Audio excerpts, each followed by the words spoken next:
Assalamualaikum warahmatullahi wabarakatuh. Kembali lagi bersama saya Wida Oktaria dengan NIM 6670220067. Nah, seperti sebelum-sebelumnya, langsung saja saya akan membahas mengenai penelitian saya. Selamat menonton. Jadi bab 2 ini isinya adalah teori-teori yang akan saya gunakan. Saya menggunakan dua teori. Yang pertama ada hypodermic needle theory dan yang kedua ada the obstinate audience theory. Nah, kedua teori ini muncul itu bukan secara tiba-tiba, tapi ada pendahulu serta yang setelahnya gitu, teori-teori setelahnya. Nah, saya mungkin akan menjelaskan teori-teori pendahulunya itu tidak secara gamblang gitu ya, akan tapi secara garis besar. Nah, jadi ada namanya konsep retorika di hypodermic needle theory itu. Jadi konsep retorika ini adalah dikemukakan oleh Aristoteles. Jadi Aristoteles ini memandang komunikasi politik sebagai kemampuan untuk mempengaruhi pendengar dengan cara berargumentasi dan berbicara. Sekali lagi, mempengaruhi. Nah, retorika ini adalah membujuk dengan cara yang logis, etis, dan emosional, dituangkan melalui situasi retoris. Jadi situasi retoris ini adalah keadaan yang menghasilkan perubahan melalui komunikasi. Nah, lalu kita beranjak ke Emile Durkheim. Tadi kunci dari Aristoteles ini adalah mempengaruhi pendengar dengan cara berargumentasi. Oke. Nah, sekarang kita lanjut ke teori fungsional dari Emile Durkheim. Komunikasi menurut Emile Durkheim ini adalah seperti sistem saraf dalam tubuh yang berguna untuk menyalurkan informasi dan menjaga keterhubungan antar bagian sistem. Jadi masyarakat ini berperan sebagai penyalur informasi dan menjaga keterhubungan antara sistem yang satu dengan sistem yang lain. Itu adalah kunci dari teori ini, yang dimana tujuannya itu adalah untuk mencegah disintegrasi sosial dan memperkuat adanya solidaritas. Lalu setelah Emile Durkheim, inilah teori yang saya gunakan dari Harold Laswell, yaitu hypodermic needle theory. Muncul pada pertengahan abad ke-20. Jadi, Harold Laswell ini merancang teori komunikasi dalam konteks pasca Perang Dunia Kedua pada saat itu. Jadi komunikasi menurut Laswell ini adalah jantung dari setiap proses politik sebagai alat vital untuk menentukan kekuasaan dalam pembentukan opini publik dan legitimasi pemimpin.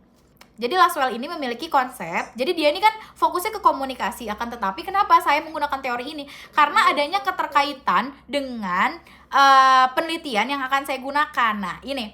Jadi konsepnya ini adalah who says what, in which channel, to whom, with what effect. Ini yang pertama ada who. Who itu siapa? Jadi ini adalah pelaku atau sumber dari komunikasi berupa individu, kelompok, maupun institusi. Nah, dalam komunikasi politik penelitian yang akan saya teliti, ini komunikator ini bertindak sebagai pemberi pesan. Nah, pemberi pesan ini siapa? Politisi atau pemerintah. Dalam level mikro, jadi mereka ini diperankan oleh individu atau aktor politik. Pada level meso, komunikator itu diperankan oleh partai politik dan lembaga pemerintah. Pada level makro, komunikannya ini siapa? Komunikannya ini adalah negara melalui sistem pemerintahan. Lalu yang kedua ada says what, mengatakan apa? Ini adalah konten atau ide yang disampaikan melalui pesan berupa bahasa, simbol, dan framing. Sekali lagi ya, framing. Itu kuncinya. Nah, dalam komunikasi politik, pesan yang disampaikan berupa ide dituangkan dalam bentuk kebijakan untuk mengatur masyarakat secara simbolik. Begitu. Lalu, in which channel? Melalui saluran apa? Ini adalah alat dan sarana menyampaikan gagasan melalui saluran atau cara tertentu lah dari pemerintah itu sendiri. Nah, dalam konteks komunikasi politik, saluran yang digunakan oleh pemerintah untuk menanamkan ideologi, kebebasan, dan legitimasi secara legal dari mereka tanpa disadari oleh masyarakat. Ini melalui komunikasi dan interaksi antar masyarakat. Jadi seperti jarum suntik gitu kan. Jadi ini tuh tidak terasa. Jadi ketika jarum itu disuntikan, itu secara cepat menyebar ke seluruh tubuh gitu, tanpa adanya respon. Nah, lalu to whom ini adalah kepada siapa. Jadi sebagai target penerima pesan ini tuh bisa berupa individu, kelompok, ataupun masyarakat secara luas. Nah, masyarakat ini sebagai penerima gagasan dari pemerintah kalau dalam komunikasi politik berupa kebijakan. Sehingga masyarakat ini harus mengikuti kebijakan yang ditetapkan oleh pemerintah. Kenapa saya bilang seperti itu? Karena memang konsepnya adalah hypodermic needle theory. Dengan menggunakan jarum suntik kepada tubuh, menusukannya tanpa respon apapun. Begitu. Lalu ada with what effect. Dalam penyampaian pesan terdapat efek yang ditimbulkan, ya kan? Nah, tapi efek dalam komunikasi politik ini, efek dari kebijakan yang telah diterima oleh komunikan itu berupa perubahan pada masyarakat, dapat berupa sikap maupun pengetahuan. Nah, kebijakan ini dibuat sesuai dengan kebutuhan negara gitu loh. dan diimplementasikan dengan cepat tanpa adanya hambatan. Jadi masyarakat ini cenderung memiliki kepatuhan dan tingkat kepercayaan yang tinggi terhadap pemerintah, atau justru masyarakat ini tidak memiliki kepercayaan yang tinggi, akan tetapi masyarakat itu tidak memiliki upaya, sekali lagi, untuk merespons kebijakan tersebut, karena tadi konsep utamanya itu adalah seperti jarum suntik. Nah, lalu kita model komunikasi politik yang sejalan dengan pemikiran Laswell itu ada teori framing dikembangkan oleh David Snow dan Robert Manford. Jadi teori framing ini memfokuskan pada gerakan sosial dengan tujuan untuk menyampaikan dan menyebarluaskan pesan dengan tujuan membangun dukungan dari banyak pihak. Itu kuncinya, menyebarluaskan pesan dengan tujuan untuk membangun dukungan dari banyak pihak, menyampaikan, membangun dukungan dari banyak pihak, begitu. Ya, berarti itu selaras dengan pemikirannya Laswell, yang dimana masyarakat ini hanya sebagai sebagai penyampai pesan saja gitu, dan juga sebagai penyebar luasan pesan. Oke, lalu kita ke teori selanjutnya, yaitu ada The Obstinate Audience Theory. Nah, ini tuh teorinya dari Raymond Bauer, tapi sebelum Raymond Bauer itu ada teori yang namanya atau konsep opinion leader dari Lazarsfeld. Nah, jadi konsep ini adalah jadi Lazarsfeld itu menganggap bahwa opinion leader ini adalah dasar pemikiran dari orang yang memiliki kredibilitas tinggi dalam suatu lingkungan, memiliki karakteristik dan pemikiran yang sama dengan masyarakat yang lain, akan tetapi aktif dalam menyampaikan pesan dengan bahasa yang mudah dimengerti gitu ya. Nah, jadi komunikasi politik ini menurut konsep ini itu tidak berjalan secara pasif, akan tetapi aktif. Jadi adanya timbal balik gitu loh. Nah, jadi masyarakat ini sebagai penerima pesan. Jadi masyarakat ini sudah memiliki ideologinya tersendiri. Kalau tadi kan hypodermic needle theory, masyarakat itu hanya sebagai pendengar dan penyebar luasan. Tapi di dalam teori ini, masyarakat itu sudah memiliki pemikiran dan ideologinya tersendiri.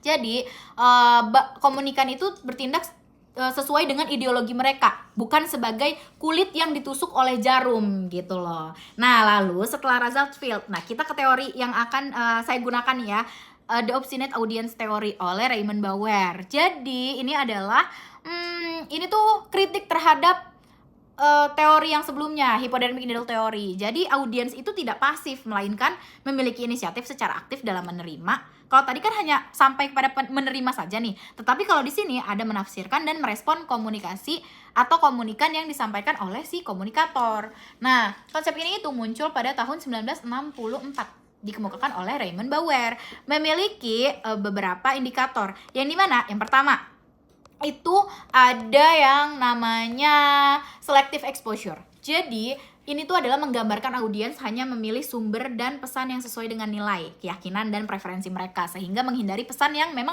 bertentangan dengan ideologi mereka atau keyakinan mereka. Jadi audiens ini cenderung mencari bukti dan pesan yang mendukung mereka, bukan untuk mencari pesan yang berlawanan gitu loh dengan mereka.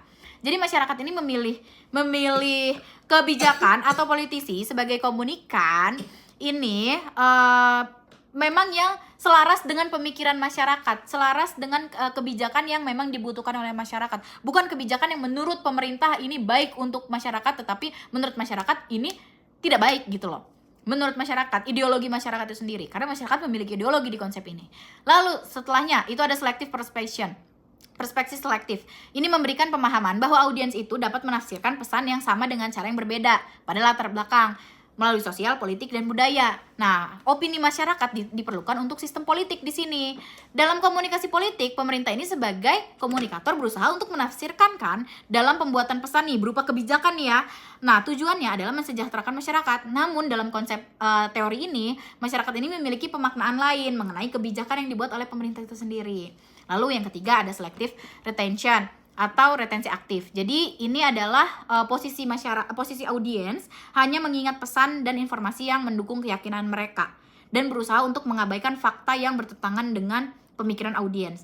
Jadi dalam komunikasi politik, masyarakat tetap menganggap pemerintah dalam pembuatan kebijakan tidak terbuka dan semakin percaya bahwa kebijakan ini hanya menguntungkan segelintir pihak gitu loh.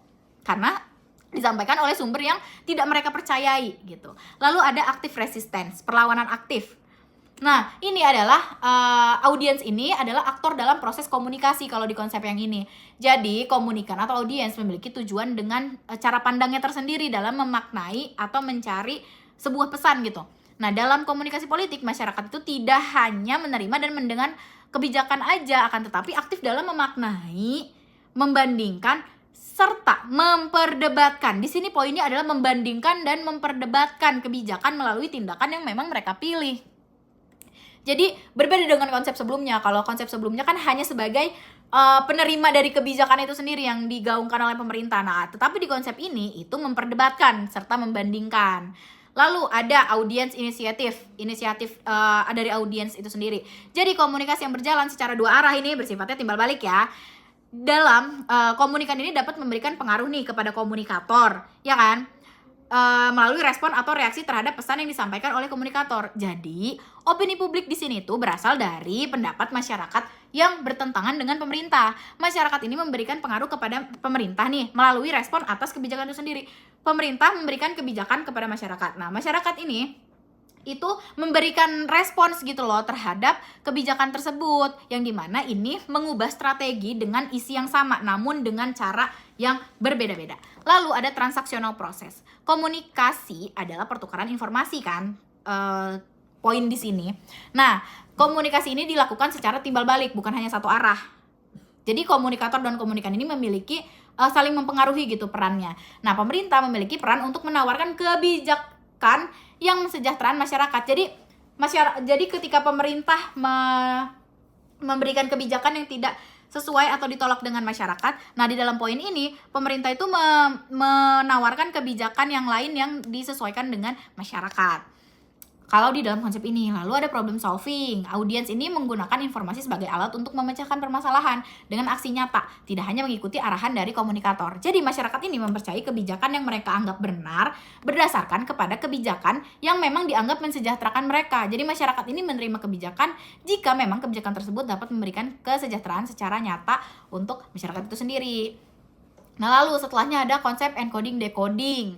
Jadi konsep encoding decoding ini menciptakan pesan menggunakan melalui bahasa atau visual dari simbol tertentu, dibentuk oleh kerangka ideologis, institusi dan teknik tertentu. Dan audiens ini sebagai decoder atau menafsirkan serta memaknai pesan yang diterima berdasarkan dengan pengalaman serta latar belakang. Sini konsepnya. Lalu setelah teori-teori yang tadi saya bahas, pasti teman-teman bertanya-tanya kan, kenapa tiba-tiba saya dari komunikasi politik membahas mengenai si public space ini? Karena saya tuh sudah mencari beberapa penelitian-penelitian lain menggunakan pengumpulan jurnal gitu loh. Jadi saya mencari celah nih bahwa dalam komunikasi politik itu ada yang namanya public space yang diisi oleh civil society. Apa itu namanya? Masyarakat sebagai respon terhadap pemerintah dalam ruang yang hampa atau ruang publik gitu loh, termasuk dalam arena atau media baru dalam komunikasi politik. Jadi saya menemukan nih banyak celah yang belum banyak peneliti temukan di public space ini. Nah, setelah penjelasan saya itu, semoga saya memberikan sedikit referensi untuk teman-teman bahwa ketika penelitian itu tidak hanya berfokus pada ruang-ruang yang besar saja, akan tetapi banyak celah-celah kecil yang memang belum banyak diketahui oleh penelitian lain. Oke, kalau begitu kurang lebihnya mohon maaf. Wassalamualaikum warahmatullahi wabarakatuh. Semoga penjelasan saya ini bermanfaat untuk teman-teman yang sedang meneliti juga. Terima kasih.